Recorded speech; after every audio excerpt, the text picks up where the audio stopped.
Hello, everyone. I am Deepak Madnani, the founder of Deep Green Designs. And I'm in conversation today with Ben Kirkby, who's been leading our design efforts, and Ben Kirkby runs Ben Kirkby Design. Ben, let's kick this off. We're talking about design trends 2021, 2022. What do you have to show us? I'll jump right in. I think one of the big things that I'm noticing more these days is we're calling it conscientious design, and I don't want to use the word sustainability because I think everyone's sick of hearing it and it doesn't really mean anything. But what I do think now is it's becoming more apparent that sustainable design is getting its own voice. So it's no longer just a word; it's actually becoming something which people can see. So I think the key things here for me are items like this sofa from Magis. This was actually shown in Milan in 2019 as a prototype, but it's finally launched. The whole idea of it is that you can disassemble it, separate out the key components, so each piece can go into its own waste stream, or you can replace components. So a lot of these pieces are based on that idea of repair, upgrade, and replace. Also designed to reduce waste, which is something, again, I quite like, and especially it's something that I try to focus into is what are our suppliers' standard board sizes? What are their standard panel sizes? Because then you're not having to reduce as much material. So this collection on the right is to be designed by SCP and Shinnomaki. Was basically designed to use standard panels, standard boards of cedar. It could be produced anywhere using those standard sizes. This chair by Deadgood at the bottom. I think this one's great on a few levels. One, it's an upholstered chair that can be taken apart, separated, and easily recycled or upcycled. But also it uses a powder coat that they developed, which basically recycles all of the different colors that they're using on other products. And I think it's just, it's really, really cool. You get a very nice speckled effect in it from, the grays, the browns, the reds that they've been using on other products. Then there's also like design for regional production. So Varney and Sebastian Cox, different areas of the world, but both producing locally produced furniture using locally sourced materials. So Varney specializes in pine. The Finnish, there's a lot of pine in Finland. Sebastian Cox is UK-based timbers. For this in particular, it uses natural staining, which I think is very nice. It allows the grain to show through a lot more. Following on from that, and I guess still with this conscientious thing, is essential items, but done smart and done well. So real focus on whether it's e-commerce or efficient delivery. So these items from DIMS, sofa, which again, typically a voluminous product, has been split down so that it can be flat packed, but it's also, it doesn't look like a flat pack product. I like this table as well. I don't know what it is about it, but I love it. Coat rack from Hay, newly launched. Again, it's just very simple. It's 3 replicated components. It doesn't need to be any more than that. Then Tact is a brilliant brand from Copenhagen. They're doing very interesting flat pack furniture. Basically, it's not high street level, but it's not it's not crazy expensive. But it's all done very well and with easy shipping and production in mind. What I think these do very well is it shows that flat pack or knockdown furniture doesn't have to be boring, and it doesn't mean IKEA. Not to criticize IKEA, but I think we've got this notion in our minds that it's all panel based and cabinets where chairs and other items can be done very well in this flat pack way. And I think that's where this sustainable design or conscientious design is becoming more prevalent. It's getting its own voice now. also quite interesting and used becoming more and more prevalent is upcycled materials. So typically, we're used to seeing uh, pencil cases made out of car tires or uh, fleeces made out of bottles, and that's not really recycling. That's actually making a product which is of a lesser value than the first one. Whereas these materials take things that would otherwise go to waste and uh, make it into something that adds value. So Smile Plastics, I think, is quite interesting. It's plastics compressed into a board. It's very, it's quite crazy. Probably doesn't. It might be a little bit too much for the home, but it's on a small piece. It's quite a nice accent. Likewise, Barresso is a terrazzo made of wood chip. Again, it's just beautiful. Nature Squared do a lot of things with whether it's eggshells, seashells. Just again, it's panel based, but it's very interesting, and it just adds a lot more depth and texture to the material. And it again, otherwise this would just be going to waste.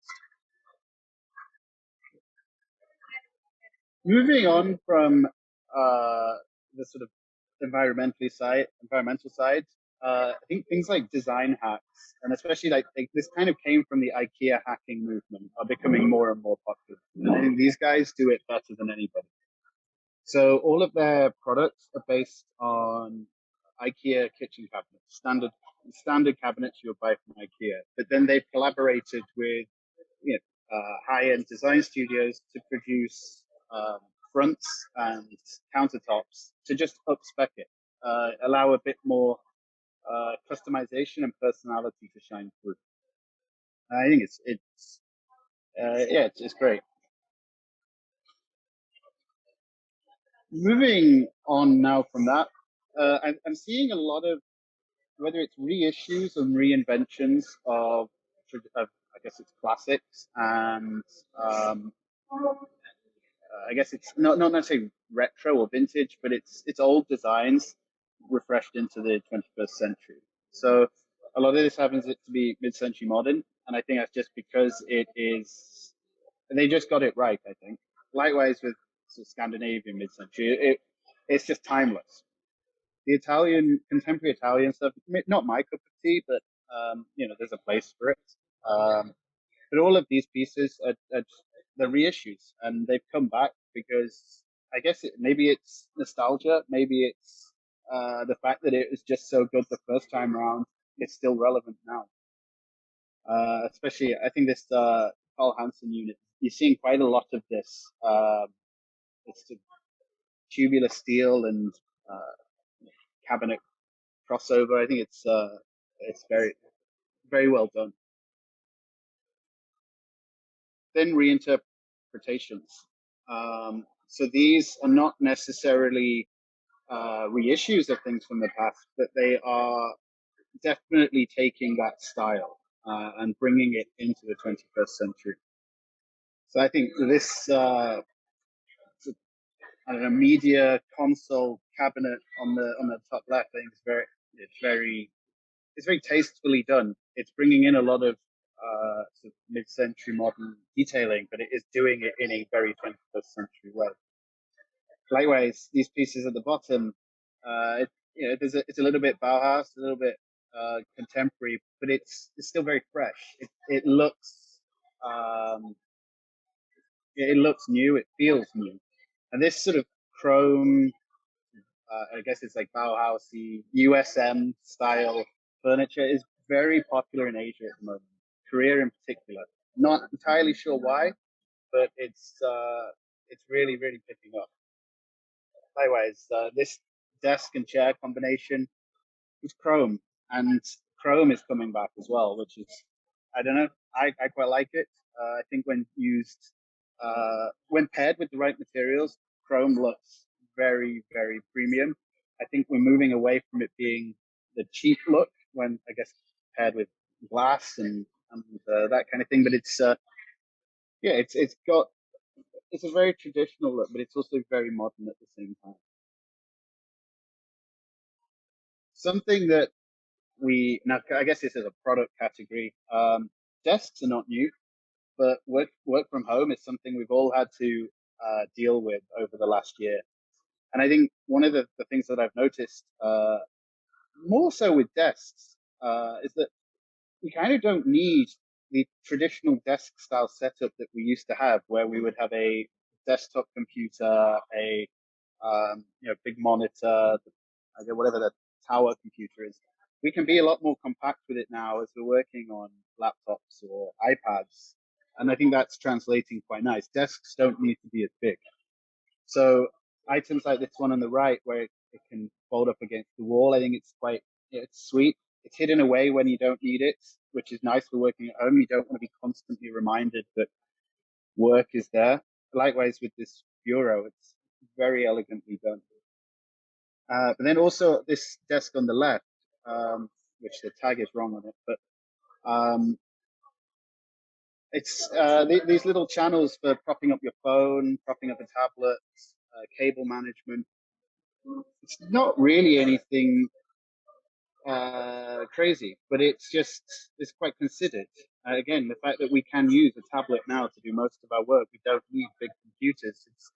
Desks need to follow suit, really. We don't need to have big desks anymore. This is kind of a more of a, again, like it says, industrial finishing. Cluster and punch, I have loved for a while now, and I see more and more that not just the materials that they're using and that are relevant, but it's more the fact that they straight up say we don't follow trends, and there's something quite punk about that, and like it's very industrial, and it's by not following those trends, they're very very much on trend, and I just think their combinations, their finishing, like it's it's industrial, but it's very refined. Like this one, this black in the middle is called Welder's Black finish. It's black, but it's black with depth, and I think it's just very well done. And it can be used kind of like with the IKEA axe. It's a very simple thing to upgrade your items that you've already got with hardware, new hardware. Moving on to some palettes now. I think I picked three. Renew, which is a very, I think norm architects do this very well, and they call it soft minimalism. And it's all about natural finishes, texture. It's nothing too bold, but it's to make a very relaxing environment for the home. A little bit of color needed, and I think these sort of greeny blues seem to be very popular at the moment, and sort of coming through. And I think maybe it's just it's calming. It's a natural color. It's very relaxing, and it's yeah. But this kind of whole texture palette, I think is just very nice. Refresh. So this pulls into that reinterpretation of the classics, and it's very simple. Like natural oak with sort of a foggy grey, walnut with a dark grey black, mixed with chrome or black powder coat. They're seeing a bit more like green marble coming, which I quite like green. I think it just adds a little bit more depth, and I think white and black marble are fine, but green's just a little bit more interesting. And again, it ties into that relaxing vibe. This can be paired with like any color as well. I think it's quite a. Both of these are very neutral and work very well with accessory pieces in different colors. And then finally, revitalize. So this is kind of more of a material based, and it is about this recycled powder coat, recycled plastic board. This fabric in the center is made from plastic pulled from the sea. It's natural stains. And it's about texture. It's about being playful. I don't think this would work on full collections, but on accent pieces, this is perfect for like to be a pop of color in the corner of the room, just to really brighten up the space and offset some of that neutrality of the other two palettes. I think that's it. Thanks, Ben. And I'm just going to summarize a little bit in terms of how we have been approaching the white label and the private label on the deep green design side, and it's been very much towards these aspects of the natural materials that and it's the natural materials combined with also the the kind of classic well-made designs in the past that we've tried to express in, of course, a contemporary language for today. But it's really allowing us to, I guess, bring something a little different in the market that differentiates but speaks to the quality of the materials, the quality of the workmanship, and then also brings it to today's time and space, let's say, right? And then especially, I think the whole sustainability of which you've addressed as conscientious uh, design, and then the whole industrial looks as well, right? So that's all bringing the naturalness of the materials out. Definitely. That's great, Ben. Thank you, and look forward to the next update. Okay. Take care.